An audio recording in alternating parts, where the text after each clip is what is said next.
Aquí está Alejandro Ursúa, Marcel Claude. ¿Cómo está, Alejandro? ¿Cómo está, Marcel? Marcel, ¿cómo está ¿Cómo usted? le va, Oiga, bueno, Grecia, el dólar subió. Es raro que todo lo que está pasando porque los griegos quieren consultar a su gente, si quieren o no, porque no es algo tan extremo, digamos, hacer una consulta, digamos, para ver si esta medida de rescate... Lo que pasa es que tiene varias particularidades el caso. Primero que nada, en Grecia, Grecia hizo algún tipo de arbitraje en la información que rellenaron los formularios para entrar a la Comunidad Económica Europea, primera cosa. Segundo término, es que en Grecia más del 50%, cercano al 50% de la población, trabaja directamente con el Estado. Entonces, es un costo más o menos importante. Entonces, obviamente, y el presidente había tenido muchos problemas, el primer ministro... Pero si Grecia quiebra, ¿qué pasa? No pasa nada. O sea, pasa importantemente con las confianzas. O sea, obviamente los mercados bursátiles, la zona euro, la economía de los euros, serían fuertemente dañadas por los temas de credibilidad. Y sí, nuevamente hay que poner una distancia en lo que es la economía real, ¿no es cierto, Marcel?, de lo que efectivamente es la economía bursátil, la economía que va a mano de la especulación. El líder griego dice, yo le voy a preguntar a la gente si quiere la... Y eso, como que preguntarle a la gente fuera un pecado capital y todas las bolsas se desploman y todo, porque sería distinto, yo voy a hacer aquí un golpe de Estado, una dictadura, no sé, yo te creo, pero yo le voy a consultar a la gente y quedó la embarrada como si fuera... Jamás le va a consultar a la gente sobre cosas que tienen que ver con la gente, que le afectan a la gente, porque este plan de ajuste que se ha constituido, creado, sobre el cual, ¿no es cierto?, se van a pasar una cierta cantidad de recursos financieros para salvar la crisis griega, esto no es gratis. Para Grecia no es gratis. Ellos tienen que hacer ajustes importantes dentro de sus gastos públicos. Tienen que bajar los gastos en educación, las pensiones, tienen que despedir trabajadores. O sea, el costo para la ciudadanía de este plan de ajuste es gigantesco, es enorme, y la gente lo entiende. Entonces, Papandreou, ¿qué es lo que dice? Bueno, no sé por qué, porque es curioso que hoy día se le ocurre. Claro. O sea, Papandreou se arrodilló frente al Fondo Monetario Internacional, frente al Banco Mundial, frente al Banco Central Europeo, frente al Federal Reserve, frente a todas las grandes instituciones financieras. El señor Papandreou ha sido siempre un político ad hoc, ¿no?, funcional. Y hoy día se le ocurre hacer una consulta. Y lo que es más terrorífico de todo esto es que las bolsas de comercio se desploman cuando funciona la democracia. Cuando llamamos a la ciudadanía a que opine sobre algo que le compete, sobre algo que dice relación con sus recursos, con su riqueza, ¿no es cierto?, porque el Estado va a comprometer la riqueza de los griegos, entonces las bolsas se desploman. Entonces, ahí uno se pregunta... ¿Cuán reñida está la democracia? ¿Cuán reñida es la democracia del funcionamiento de los mercados? ¿Cuán distante es el interés público de acuerdo, del funcionamiento Marcel, pero de los estamos hablando de deuda, y aquí efectivamente el gran problema de Grecia es que Grecia debe mucho dinero. O sea, independiente si efectivamente la reacción que vamos a tener va a ser por parte de la ciudadanía a la cual le están afectando estas medidas, el despilfarro se produjo mucho antes, porque efectivamente tenían un costo de un aparataje estatal demasiado alto, un costo social demasiado alto, que hizo que efectivamente salía más lucas de las que entraban. Así explicado ¿no es cierto?, en cifras muy sencillas de decir. Y pasa que la semana pasada se pusieron de acuerdo y dentro de las grandes medidas de rescate para la zona euro pasaba efectivamente a rescatar a Grecia y se le condonaba... Llamaron al pizarrón a Grecia, Italia... Y se le condonaba el 50% de la deuda. Entonces tenían todo listo para empezar a impulsar el desarrollo, y, ¿no es cierto?, este proceso, ¿no es cierto?, y pasa que ahora, ¿no es cierto?, Papandreou se le ocurre, ¿no es cierto?, llamar... ¿En Chile estamos muy endeudados? No, a diferencia de ellos, nosotros el gasto nuestro en nivel de Estado con respecto al PIB es bajísimo. O sea, creo que nosotros estamos al torno de un 6, un 8% versus un 160% del PIB que es lo que debe efectivamente hoy día Grecia. Entonces, las diferencias son abismales. Sin lugar a dudas, 140% del, más o menos, 160. La deuda, 160. La del deuda PIB de Grecia, del 160. Y entonces, es como el déficit fiscal es como el 15%. Ahora, pero el tema de Europa también, o sea, de Grecia hay que mirarlo en la perspectiva también de lo que ha sido la construcción europea, ¿no? Porque obviamente de alguna manera todos los países de Europa fueron compelidos, inducidos, promovidos a incorporarse a este gran acuerdo económico y monetario, ¿no? Y como Grecia pertenece a los países del sur, siempre entró en términos competitivos mucho más desprotegido que países como Alemania, Inglaterra, los países fuertes, pero Francia. No tenía la condición para entrar. No tenía la condición, pero de alguna manera aquí hay que tener presente lo siguiente.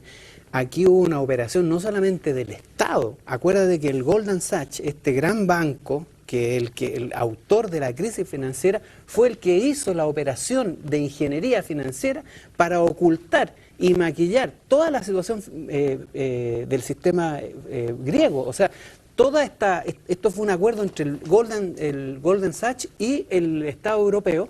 Hicieron un intrincado financiero para ocultar y maquillar las cifras del Estado para que ingresara, ¿no? Y esto no lo hizo gratis el Goldman Sachs. O sea, está metido todo el sistema financiero internacional también en este negocio. Y obviamente aquí se intenta responsabilizar a los gastos del Estado en salud, en educación, en vivienda, en pensiones, pero esos son los gastos menores. Piensa tú que Grecia tiene un 4% de gasto público en gastos militares. El 4% del gasto del Estado es defensa. ¿Y quiénes son los principales proveedores?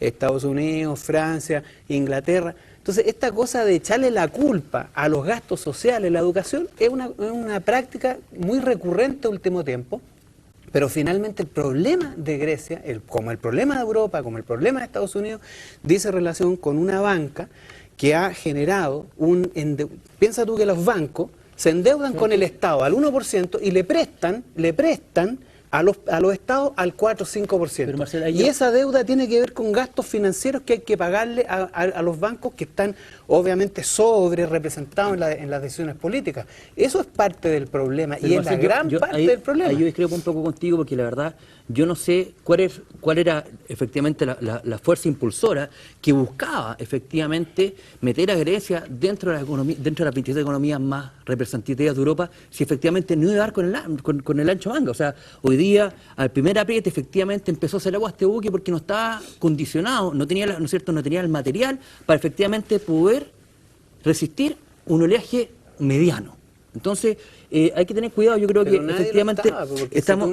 todos los países del sur de Europa no estaban preparados. Bueno, entonces a lo mejor debería ser un ingreso, debería haber sido un ingreso, pero ojo, Irlanda, Italia, España, son problemas reales de una economía, pero Grecia entró por la puerta al lado, o sea, y también tenemos que ir viendo que a lo mejor debería haber sido mucho más paulatina la forma de integración y cómo se desarrollaban las políticas macroeconómicas. Pero hay que ver cómo entraron los otros también. Piensa tú que Italia, por ejemplo. Italia, desde que asume la presidencia del Banco Central italiano, el señor Draghi, actual presidente del Banco Central Europeo, este señor, genio de las finanzas, multiplicó a 2,6 billones de euros la deuda italiana. Es la tercera deuda más grande del mundo. El que es ahora presidente del Banco Central Europeo. Y tres veces, toda la deuda de Portugal, España y Grecia. 3 veces. O sea, estos son los hombres que toman decisiones en las finanzas internacionales y tienen una influencia política gigantesca. El otro genio es el presidente del Banco Central norteamericano, el señor Bernanke. Este señor, mira cómo opera, porque uno tiene que preguntarse a ver cómo están manejando las decisiones de alta política en el mundo. Este señor se le ocurrió decir en algún momento que para mantener, por eso le dicen el helicóptero Ben, ¿no? Dijo que si era necesidad tirar dólares desde un helicóptero para mantener a la banca con liquidez, lo iba a hacer y no tenía ningún problema. Pero cuando le preguntaron, mire señor, ¿cuál es la causa de la crisis norteamericana? ¿Sabes lo que dijo? No tengo la menor idea. Esos son los grandes dioses de la economía mundial, los responsables de lo que está ocurriendo. Y hoy día entonces, después de esas decisiones, piensa que en la economía mundial estos señores han metido dinero sin ningún respaldo, emisión legal inorgánica, ilegal. Bueno, es legal, pero es inorgánica, sin respaldo. Es como imprimir billetes falsos, digamos, ¿no? Pero legalmente. Y lo han hecho de una manera gigantesca. Entonces ahora hay que pagar ese despilfarro. ¿Y cómo lo quieren pagar? Vamos metiéndole la mano al bolsillo a los ciudadanos, vamos metiéndole la mano al bolsillo a los contribuyentes y vamos reduciendo la educación, la salud, la vivienda, los gastos en previsión. Esa es la política. Entonces le preguntan a los griegos qué les parece y van a decir que no, entonces queda la hecatombe. Pero qué curioso, claro, ¿no? Qué curioso que la democracia esté completamente reñida con los mercados. O sea, cómo los mercados no dicen ninguna relación con el interés público y ciudadano. Cuando hay un default está la riña. O sea, aquí obviamente hay plata gastada y que se le den a alguien, es independiente. Si nosotros hacemos esta triangulación de dinero, que contamos pero ¿cómo que es se morboso, deben? de acuerdo, por eso. Sí, estoy de acuerdo contigo. O sea, de cómo entran los actores, de cómo se llega a dinero. Yo te paso plata al 1 y tú me la cobras al 5. De acuerdo. Eso es esa es la explicación de las deudas. Pero de acuerdo, pero esas son las condicionantes, pero hoy día hay una relación real, tangible, que efectivamente hay un default que tienen que afrontarlo de alguna manera. Y quiebren los bancos nomás.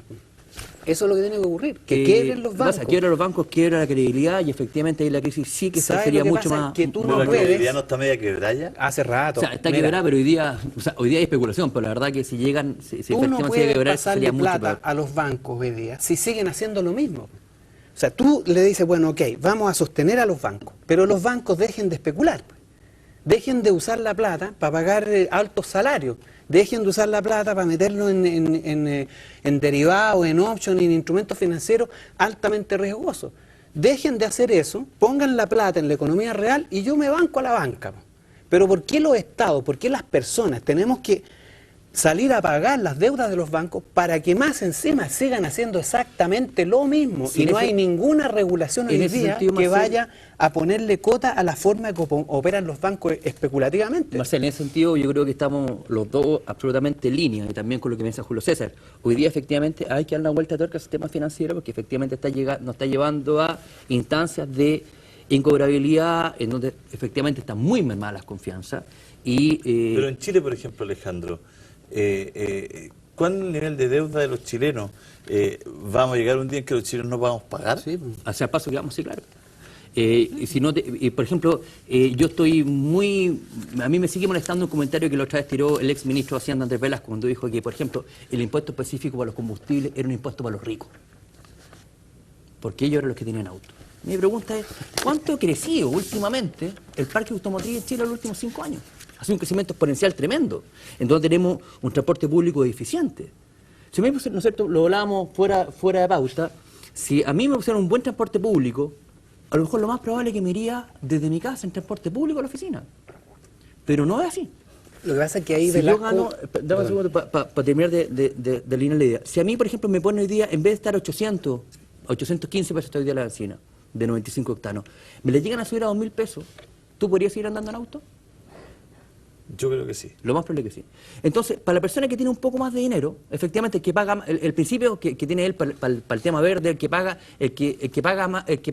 ocupa más, tiene más para pagar.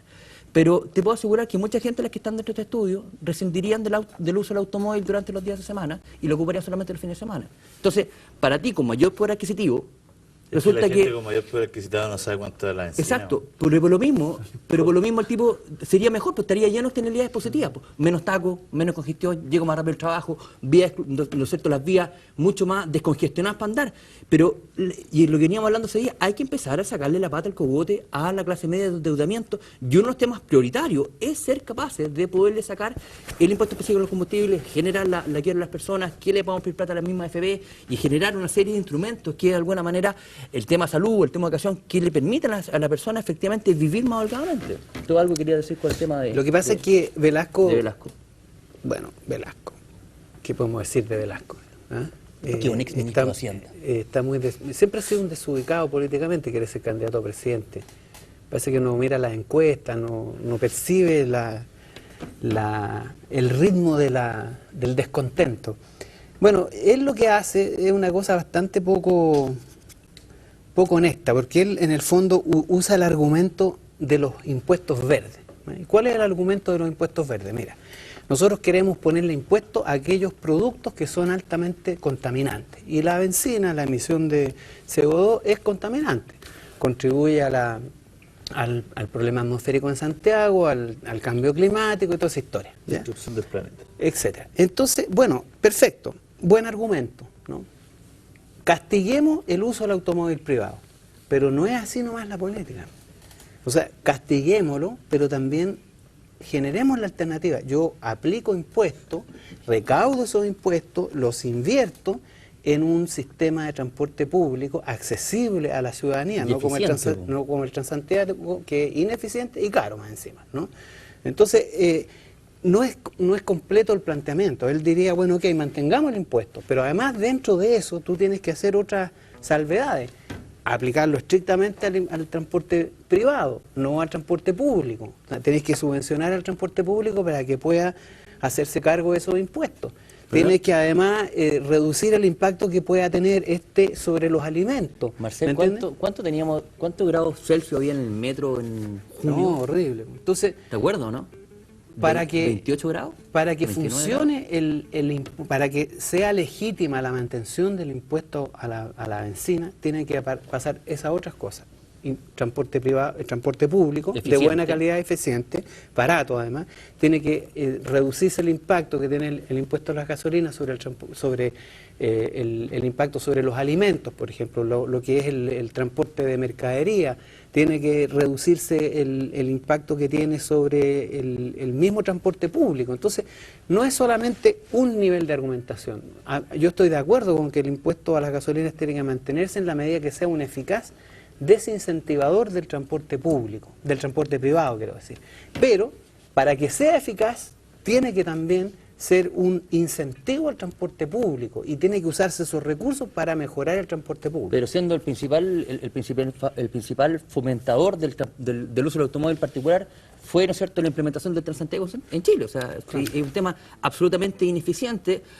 Había gente, me acuerdo hasta de una talla que le tiraba a Álvaro Sala, una viejita que le quería llevar un chofer del Transantiago, decía que no, gracias, porque iba apurada, ¿de acuerdo? ¿No? O sea, efectivamente ha sido sumamente ineficiente y nos damos cuenta que estamos una tras otra, pero efectivamente, raya para la suma, el impuesto específico de los combustibles, como están las condiciones hoy día, no es un impuesto específico solamente para los ricos, sino que al que más le pega, nuevamente, es a la clase media. Al trabajador, digamos. Exacto, al que ocupa su vehículo para transportarse, para llegar. El impuesto en buen chileno empelotante porque es muy desigual. O sea, ¿por qué pagamos nosotros impuestos específicos y las grandes mineras que están forradas en plata no pagan ni uno? Las forestales... Claro, uno deduce del argumento del ministro Velasco finalmente el hecho de mantener, o sea, en el fondo decir, no toquemos ese impuesto, claro, porque si no vamos a tener que tocar estos otros impuestos, ¿no? Ese es finalmente su argumento, ¿no? Porque siempre ha servido este señor Velasco los intereses de las mineras, y gobernó durante 6 años para las mineras, durante 6 años para las forestales, durante 6 años para la salmonera. Entonces ahora se está poniendo socialista, le queda muy bien el traje de socialista cuando no está de ministro de Hacienda, pero cuando vuelva, si que llega a ser presidente, que creo que no va a ser, digamos, para beneficio de los hombres y mujeres de este mundo, la gente buena, gente como Velasco no debería gobernar nunca, en ningún momento, ni en ningún país, ¿no? ¿Por qué es tan duro usted si es su colega? Digamos? No, es colega mío, no es. Digamos. O sea, yo no me considero parte de esa casta que se llaman los economistas. Me considero una persona distinta. No soy economista, ejerzo la economía, pero no soy economista. La ejerzo, que no es lo mismo. Duro con él porque me parece que pertenece a esta mirada de la realidad social, económica y política desacoplada, completamente desvinculada de los intereses reales de las personas, de la vida cotidiana de las personas. Y finalmente las decisiones de políticas que este tipo de gente induce en los estados siempre termina generando mucho desempleo, mucho sufrimiento, muchas restricciones económicas para grandes mayorías. Y a esas personas no se les pasa nunca la cuenta. Incluso se les nombran premios Nobel, entre comillas, porque el premio Nobel de Economía no existe, pero bueno, esa es otra historia. Pero fíjate que seguimos, hoy día estamos hablando del caso La Polar. El caso de La Polar hoy día, que ya ahí está durante 5 años haciendo, ¿no es cierto?, finanzas creativas. 10 años, dicen.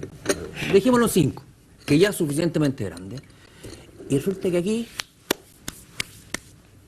el 75% de la gente cree, a boca de encuesta, que no le va a pasar nada a la gente.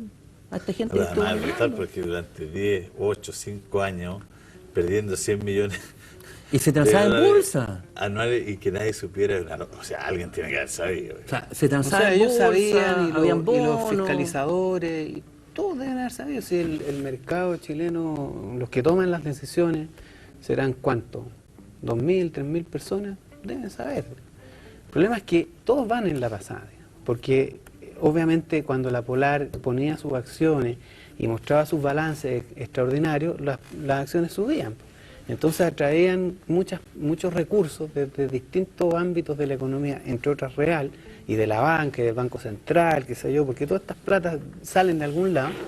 Muchos ganaban con la subida de los precios de las acciones, pues ya sean grandes negocios. Yo soy un poco menos desconfiado que tú. Yo pensé que eres confiado, pero yo no sé si todo el mundo efectivamente sabía. Yo creo que aquí hubo una administración de información importante que la gente no la manejaba nomás para la toma de decisiones. Y de hecho, si no, los grandes inversionistas, ¿no es cierto?, que tienen muchos inversionistas que tienen pocos montos puestos en diferentes fondos y fondos Como accionarios. el diputado Lorenzini que me decía otro día que había perdido mucha plata. Dame solo un segundo. Alejandro, un gusto, lo hemos disfrutado. Don Julio César, Nos vemos la muchas próxima gracias. semana. Don Marcel, maravilloso. Estuvo más corto hoy día, pero la próxima semana tenemos 2 bloques para ustedes. ¿Les parece? parece fantástico. Ya, señores, nosotros nos vamos a ir.